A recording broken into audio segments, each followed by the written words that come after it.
Well, good evening, everyone, and welcome to a very special edition of the Brian Crombie Radio Hour on Saga 960.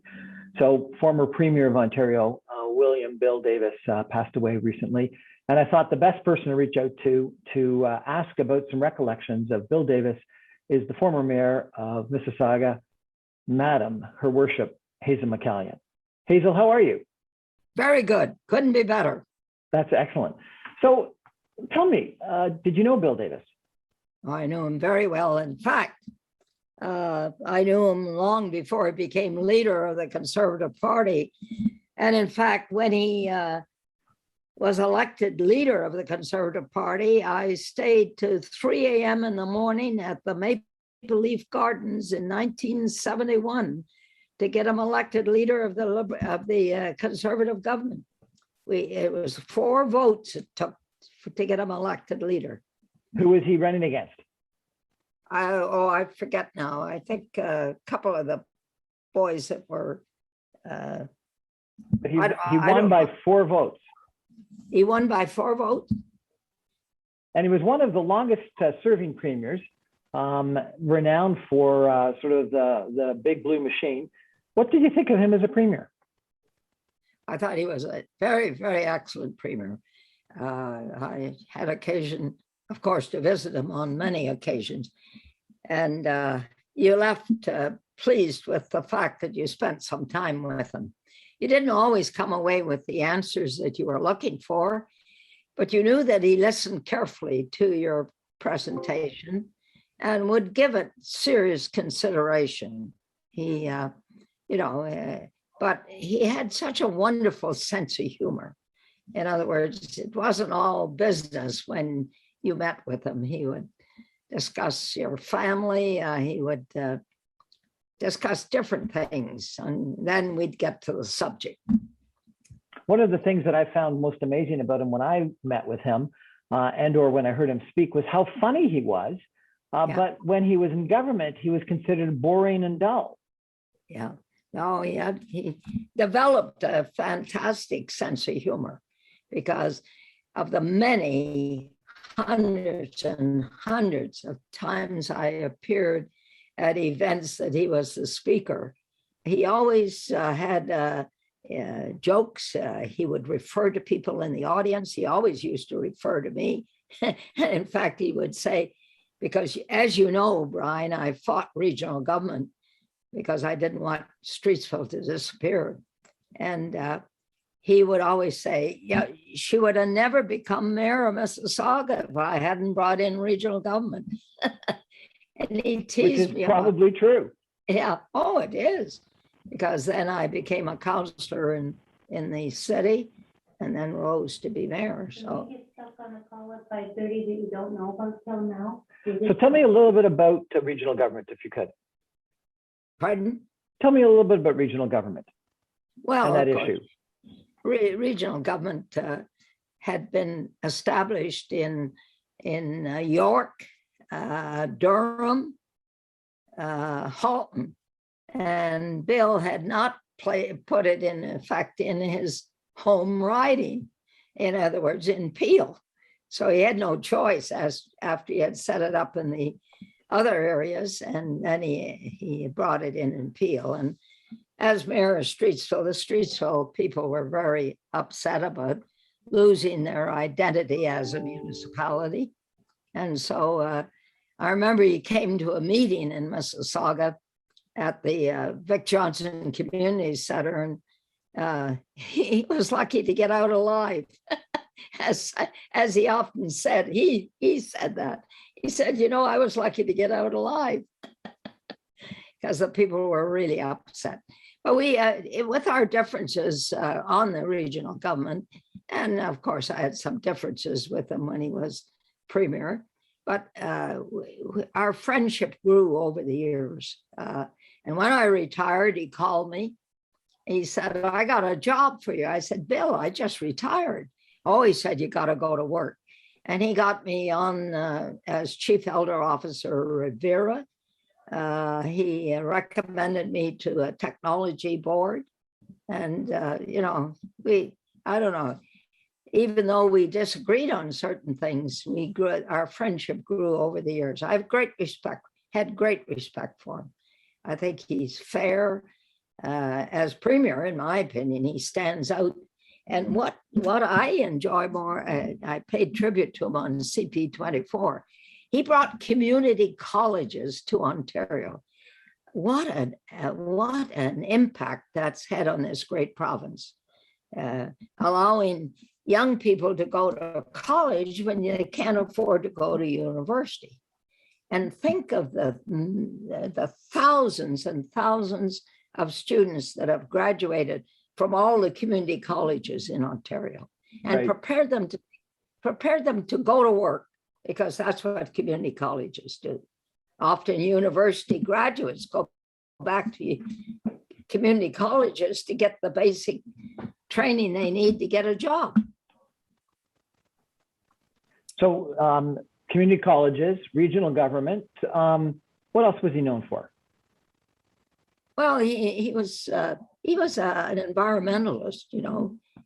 He didn't make many changes, but during his term, recycling became an issue, and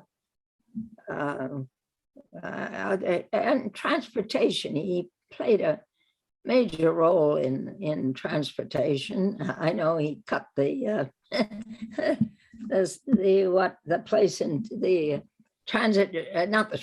road in Spadina in Toronto.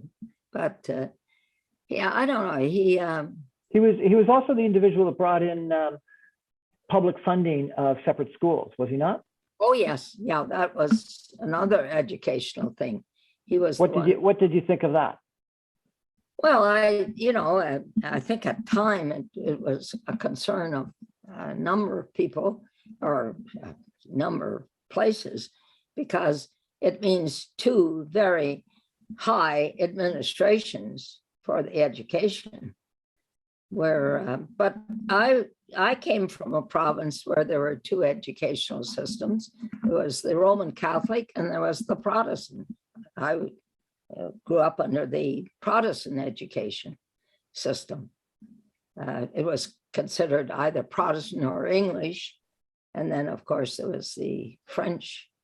So, I think the concern was the two big administrations for that it would cost. And I think a perfect example of it is Mississauga. I think the worst thing they ever did was to build a Peel Dufferin separate school administration on one side of the street and the public on the other. On the other, because as people drive by, there's a perfect example of duplication of administration. We're chatting today with former mayor of Mississauga, Madam, Her Worship, Hazel McCallion, about her memories of the former premier of Ontario, Bill Davis, who passed away this past weekend. We're going to take a break for some messages and come back more with Hazel in just a minute. Stay with us. Welcome back to the Brian Crombie Radio Hour on Saga 960. A real honor of mine to connect up again with Hazel McCallion, Her Worship Hazel McCallion, the former mayor of Mississauga, who was mayor, I think, for 36 years, wasn't it, Hazel? That's right. Yep. And you dealt a lot with Bill Davis, former premier, who was in politics for 50 years, I understand. Yep. That's a long time for anyone to be involved in politics. Oh, and well respected. One thing about Bill, he seemed to be well respected by all the parties. Yeah. Because he was fair. He didn't. He pushed Brampton and the Conservative Party in a big way. I don't think he ever went anywhere and spoke any place without mentioning Brampton. Yes.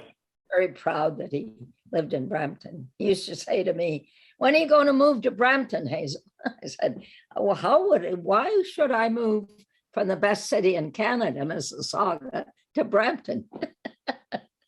Well, as you may remember, my second cousin is Bob Nixon, the former leader of the Liberal Party, who competed against Bill Davis, I think, for 3 different elections, maybe it was 2.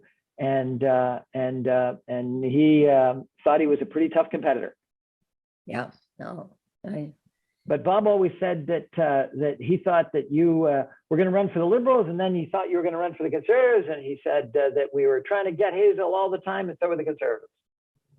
Oh, when Peterson became leader of the Liberal Party, they approached me to run for the leadership of the Liberal Party. I made a decision then, no, I'm going to stay at the local level. Then Bill Davis got wind of it somehow. So he phoned me and said, if you want to run provincially, you got to run Conservative. No, I'm glad I stayed at the local level. It's so great. Not too many people have the opportunity to build a city. No, and Peterson may not have won, and McGuinty may not have won if you had gone and run as a Conservative premier to follow Bill Davis. There's no question. So you mentioned environment. He was the first politician in Canada, maybe North America, I'm not sure, but to appoint a Minister of the Environment 50 years ago. So he really was ahead of his time in appointing a Minister of Environment. And then you mentioned some of the other things that that he did. He created TVO. What do you think of that? Was that a good idea? Yeah. Yeah, he brought in TV Ontario. Yeah. Is having a publicly funded provincial television channel a good decision, do you think, Hazel? I don't know. I really don't know the what the benefit has been for that channel. You know, I've never sat down and assessed it as to whether it was a good investment or not. Really. Well, one of the things I remember you saying about and complaining about a lot is how the media was too focused on Toronto, not on Mississauga. And so I know you were quite supportive of the idea of getting a radio station, Saga 960, in Mississauga or in Peel, and wanted it. And I think that probably he had a similar attitude, that too much of CBC and CTV may have been focused on the whole country rather than focused on Ontario. You know, I'm sure it was a great advantage to the province of Ontario, TV Ontario. And one of the things we lacked in building a city was the fact we didn't have a TV station and didn't have a radio station. But we did it anyway. He also, as you mentioned, he stopped the Spadina Expressway. And so premiers before that, Robarts being the most notable, and mayors of Toronto previous to that, had a plan that 5 different major expressways would intersect Toronto, accessing the suburbs to downtown Toronto. And there was supposed to be Spadina, but there was also supposed to be Black Creek Drive, which was supposed to be a 400 that would go all the way to the center of the city, and a Scarborough Expressway that would enter it. So there were going to be Scarborough, Don Valley, Spadina, 400, and the QEW, and the 427 Gardiner Expressway. So that would have all come to the city. And instead of that, we obviously didn't build Scarborough, we didn't build Spadina, and we stopped Black Creek at Jane Street or Eglinton. What do you think? Was that a right decision to stop Spadina? No, when I look back, Brian, I think that there's been some bad decisions made about transportation routes. You know, I don't think they realized the growth of the Greater Toronto Area and how it needed expressways. And but maybe in the long vision, of course, if instead of building highways, we're now into light rail transit. So right. Maybe holding up the highways was a good idea. It didn't help to move the traffic, though, in the interim. That's the problem. And we haven't got too many light rail transits built either. So we're way behind, in my opinion, in the GTA in dealing with the transportation needs of the growth of this area. What would you do if you were premier today from a transportation standpoint? Well, I think what we have to do is concentrate on light rail transit. I think the GO train has just been an asset. But when I drive 407 many times I go to Toronto, I use 407, and I would say, what would we have done without this highway? It would be a disaster. Yeah, just a couple of months ago, for the very first time, I was in Ottawa driving back to Toronto, and I cut off south of Peterborough onto the 407 right there on 115 and took it all the way to the 403 in Mississauga. And it was a wonderful drive. I flew the whole way. Now, it cost me a pretty penny in tolls, but it was a very good drive. And according to the GPS, it saved me half an hour of travel time. I think the worst thing that the province ever did was to sell 407. That was a terrible. He's also known as the individual who established the funding for the Sky Dome, now called Rogers Centre, built a downtown baseball stadium. Was that a good decision? Well, I went through that. Harold Shipp wanted to build it at 401 and here Ontario Street. Oh, that would have been great. Yeah, he had eyes on building the stadium there. But anyway, a decision was made eventually to build it downtown. I guess, I don't know, I'm not, it's hard to say it was the mistake. I guess for it to be in the heart of our largest city in Ontario is sort of a good idea, but it would have been a great asset to Mississauga if Harold Shipp had been successful in building it at 401 in here, Ontario. You were always, someone against the idea of building white elephants, big stadiums or arenas and things like that. Do you think the state, the province has a role to play in building big event centers like the Sky Dome for professional hockey or baseball players? I always felt that in building a city, that you make sure that all the ordinary things are there for the people. So you build the arenas, you build the libraries, you build all the things that service the kids. I don't think, we took a long time to build a Hershey Center. Yeah. Finally did it, and it was a great idea that we did it. But, when you're building a city, you can't have a large stadium sitting in the middle of it and lack of community centers, arenas, etc. So I think when you want to build a large facility, whether it's arts or whether it's sport, you got to make sure that the communities within your jurisdiction are satisfied with libraries and arenas and community centers and the things and parks, etc., that people use every day. And you only build the big ones when at the appropriate time.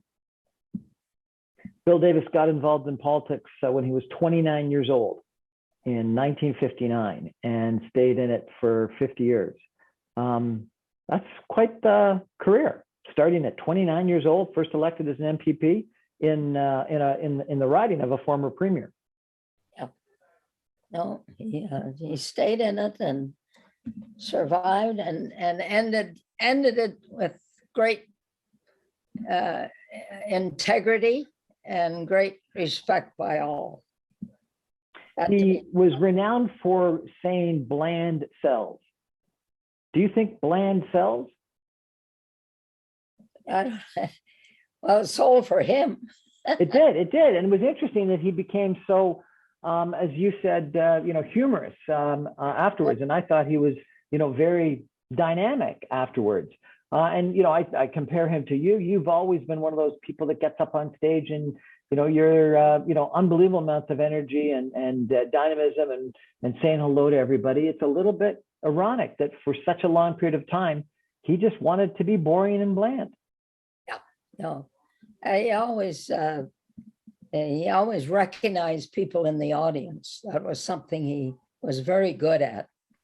Like some people go and make a speech and it's strictly their speech, and the only person they ever acknowledge is the chairman of whatever event it is. Or Not themselves. Bill. Bill would look around the audience and he would pick out people and make some comment whether about them, etc. And but his sense of humor was he never lost that. Even when he was being treated by his doctor, or that went up to see him every so often, they would call me, and I'd have a chat with them. And his famous comment was, "Hazel, when are you going to move to Brampton?" He always said that. He lived right on the main drag on Huron, Ontario, in or Queen Street. I think it's called there, isn't it? In downtown Brampton, did he not? Yep, that's the only place I ever remember him living is on the main street of Brampton. And I've heard that he was one of the people that objected to the LRT rumbling down the center of his own street. He was not in favor of the LRT, I can tell you. He was not. No question about it. Do you think that was a mistake? Should the LRT go all the way up to the Brampton Go? Pardon? Do you think that was a mistake? Should the Huron, Ontario LRT go all the way north to the Brampton Go? I think the LRT should have gone right up. Brampton, what'll happen, or my estimation of what'll happen, is Steeles Avenue, where it will end, will become a hub. And it will detract from downtown Brampton, because right. the retail on Brampton in the center of the city, very weak. There's very few stores. So if it ends at Steeles, which it will, it'll become a hub, and it will detract from downtown Brampton. So I think it'll have, in my opinion, a major impact on Brampton. Before David Peterson, the last Liberal Premier in Ontario was my great uncle, Harry Nixon, and he lost to the Conservatives in 1943. And the Conservatives governed Ontario for the next 40 years. 40 years is a long time for one party to control a province, but then you controlled Mississauga for 36 years. Do you think that politics has changed such that it's so partisan today that it's difficult for one party or one mayor to govern for 36 years, or a party for 40 years? I think it is. In my opinion, it is difficult. Yeah. So many changes have occurred, and I would say in the last 15 to 20 years, there's been major changes in politics. So I doubt that a party will last that long. Yeah, you started out by commenting about his policy on regional government and how you opposed it, and he bragged that you never would have become mayor of Mississauga if he hadn't put in regional government. And then you campaigned for the separation of Mississauga from Peel and the end of regional government. And I know you and I have talked in the past about, I think it was Ann Johnston who did a report back in 1996 that recommended Peel amalgamate, and York amalgamate, and Durham amalgamate, and Halton amalgamate. There'd be 5 cities that would form a new sort of Metro Toronto. What do you think should happen with regional government and local government in the Greater Toronto Area? Well, I certainly do not agree that it should be a large metro government of the GTA. I think when government gets too big, you lose control. There's no question about it. I think the taxpayers suffer. They suffer from 2 points of view. They suffer from being adequately looked after in regard to their concerns. And secondly, big government is very costly. It grows. Big government grows. And the response to the citizens' concerns is not dealt with as, the larger government gets, they get further away from the people. Right. There's no question. Hazel, really appreciate you joining us today and telling us a little bit about former Premier Bill Davis. How do you think he'll be remembered? Will he be remembered as bland or as funny? He'll be remembered as a man of integrity. He'll be remembered as a man with great humor. He'll be remembered as Mr. Education because he brought the university, he brought community colleges to Ontario. And I know the people of Mississauga know that he brought the University of Toronto to Mississauga. So he'll go down in history, in my opinion, as a person, as a leader who made, I would think, the most significant impact on the education in this province. Hazel McCallion, Madam, Her Worship, a former mayor of Mississauga, 36 years. Thank you so much for joining us tonight and telling us a little bit about your recollections of the former Premier of Ontario for quite a long time. Was in politics for 50 years, Bill Davis. Thank you. Thank you and good luck. Good luck, Brian. Thank you.